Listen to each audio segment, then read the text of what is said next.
Halo guys, selamat datang lagi di HR Talk Edition, ngobrolin soal green flag kandidat.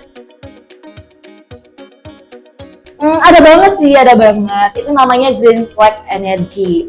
Somehow kita bisa ngerasain kandidat yang green flag kayak gitu. Karena apa? Karena pembawaannya tuh santai, percaya diri, dan greetings ke HR-nya. Kayak selamat pagi Bu, selamat siang, apa kabarnya, dan lain sebagainya.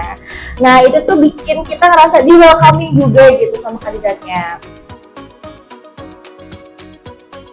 Betul, karena kita kan nyari rekan tim ya, kita kan nyari rekan buat kerja. Jadi kalau misalkan orangnya sudah sopan, kita tuh bakalan ngeliat kayak, oh ini kandidatnya tuh kayaknya capable deh buat diajak kerja sama. Dan itu nunjukin kalau karyawan itu, kalau kandidat itu orangnya kolaboratif. Karena dalam kerjaan kita butuh orang yang kolaboratif.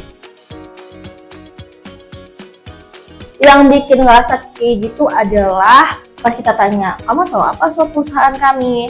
Dia bisa jawab dengan sangat santai, dengan sangat percaya diri. Karena itu artinya kandidat tersebut sudah research banyak nih tentang perusahaan kita, dan itu nunjukin bahwa wah jadi kayaknya pengen banget masuk ke kita.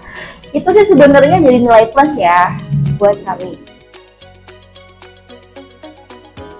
Nah kalau itu sih menurut aku malah bagus ya. Tapi ada caranya nih, cara mengemasnya untuk menjawab ke HR.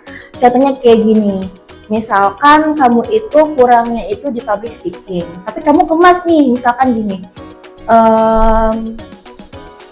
kekurangan saya yaitu adalah di kemampuan public speakingnya. Tapi saya berusaha lebih lanjut untuk meningkatkan skill saya tersebut dengan mengikuti pelatihan bla bla bla bla.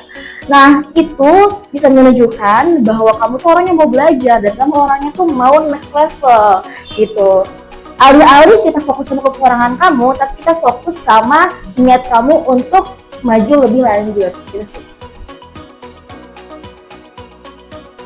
Nah jawaban yang buat aku personally green flag itu adalah ketika dia bisa menjelaskan pengalaman sebelumnya dengan lengkap dan tegas. Bukan cuma sekedar kayak saya kerja di perusahaan A, selanjutnya saya kerja di perusahaan B, enggak gitu.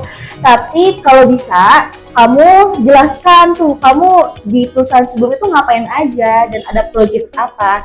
Dan itu bakalan lebih oke lagi kalau misalkan kamu ada projectnya dan tunjukin prestasi kamu. Identifikasi dulu masalahnya. Kayak misalkan gini, waktu itu di perusahaan saya sebelumnya ada masalah di rekrutmen SLA-nya yang terlambat. Nah, saya memberikan saran kepada atasan saya mengapa kita tidak mencoba menggunakan strategi ABCDEFG. Nah, setelah saya mengimplementasikan strategi itu, ternyata strategi tersebut berjalan maksimal nih di perusahaan saya sebelumnya, sehingga menghasilkan bla bla bla bla bla, sehingga SLA-nya tidak lagi terlambat. Begitu sih. Dan ya pokoknya jelasin aja lah secara lengkap dan detail gitu. Kalau punya prestasi ceritakan, kalau punya project ceritakan, kalau ada problem nggak masalah, tapi ceritakan juga solusinya kayak gimana dan bagaimana kamu cara mengidentifikasi masalahnya. Yang bikin HR mikir kandidat tersebut visionary itu adalah kandidat yang nanya, kira-kira tantangan terbesarnya apa sih di posisi ini? Atau kira-kira ekspektasi perusahaan buat posisi ini itu apa sih dalam setahun? Dan bagaimana targetnya dan lain sebagainya. Nah itu rasanya itu kayak green flag sih, karena dia sudah memikirkan pekerjaan apa yang bakal dilakukan gitu. Dan dia kayaknya udah mikirin, wah kayaknya dia itu ready deh untuk kontribusi jangka panjang.